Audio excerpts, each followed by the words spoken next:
ब्रह्मवैवर्त में देवशयनी एकादशी के विशेष महात्म्य का वर्णन किया गया है। इस एकादशी से प्राणी की समस्त मनोकामनाएं पूर्ण होती है। यह एकादशी आषाढ़ मास के शुक्ल पक्ष में पड़ता है, जिसे देवशयनी एकादशी कहते हैं। इसी एकादशी से चतुर्मास का आरंभ माना जाता है। इस अवधि में कोई भी शुभ कार्य जैसे विवाह आदि नहीं किया जाता है। मान्यता है कि इस दिन से भगवान श्री हरि क्षीर सागर में शयन करते हैं और फिर 4 माह के बाद उठाया जाता है। उस दिन को देव उठनी एकादशी कहा जाता है। इस बीच के अंतराल को चतुर्मास कहा गया है। देवशयनी को हरिशयनी एकादशी, पद्मनाभम एकादशी और प्रबोधनी एकादशी भी कहा जाता है। अब सुनते हैं देवशयनी एकादशी की व्रत कथा। महाभारत काल की बात है।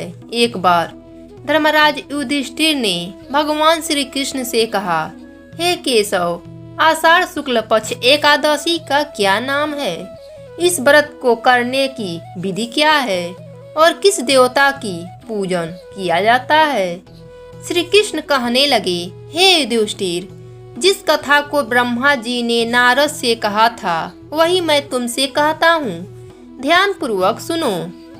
एक बार देव ऋषि नारद जी ने ब्रह्मा जी से इस एकादशी के विषय में जानने की उत्सुकता प्रकट की। तब ब्रह्मा जी ने बताया, सतयुग में मानधाता नामक एक चक्रवर्ती राजा राज्य करता था। उसके राज्य में प्रजा बहुत ही सुखी थे, किंतु भविष्य में क्या हो जाए इस बात को कोई नहीं जानता। अतः वह भी इस बात से अनभिज्ञ थे। उनके राज्य में शीघ्र ही भयंकर अकाल पड़ने वाला है।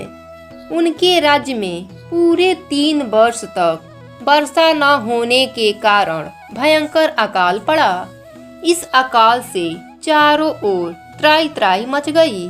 धर्म, यज्ञ, हवन, पिंडदान और कथा व्रत आदि में कमी हो गई। जब मुसीबत पड़ती है तो धार्मिक कार्यों में प्राणी की रुचि कहाँ रह जाती है। प्रजा ने राजा के पास जाकर अपनी वेदना की दुहाई की। राजा तो इस स्थिति को लेकर पहले से ही दुखी थे। वह सोचने लगे, आखिर मैंने कौन सा पाप किया था जिसका दंड मुझे इस रूप में मिल रहा है। फिर इस कष्ट से मुक्ति पाने का कोई साधना करने के उद्देश्य से राजा सेना लेकर जंगल की ओर चल दिए। वह विचरण करते करते एक दिन वह ब्रह्मा जी के पुत्र अंगिरा ऋषि के आश्रम में पहुँचे और उन्हें साष्टांग प्रणाम किया। ऋषिवर ने कुशल क्षेम पूछा, फिर जंगल में विचरण और अपने आश्रम में आने का कारण पूछा। तब राजा ने हाथ जोड़कर कहा, गुरुवर, सभी प्रकार से धर्म का पालन करते हुए भी मैं अपने राज्य में दुर्भाग्य का दृश्य देख रहा हूँ। आखिर किस कारण से ऐसा हो रहा है? कृपया इसका समाधान करें। यह सुनकर महर्षि अंगिरा ने कहा, हे राजन, सब युगों में उत्तम और सतयुग है। इसमें छोटे से छोटे पापों का भी बड़ा भयंकर दंड मिलता है। इसमें धर्म अपने चारों चरणों में व्याप्त रहता है।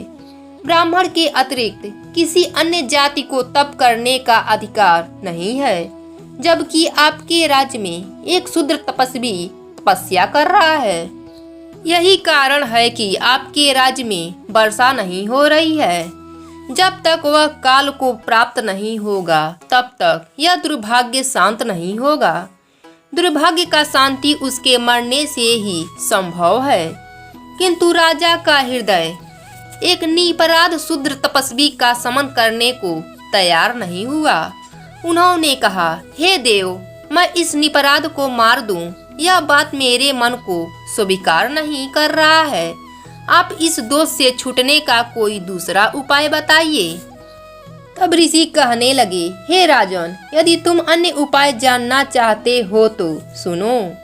आषाढ़ मास के शुक्ल पक्ष में पद्म नाम की एकादशी का विधि पूर्वक व्रत करो।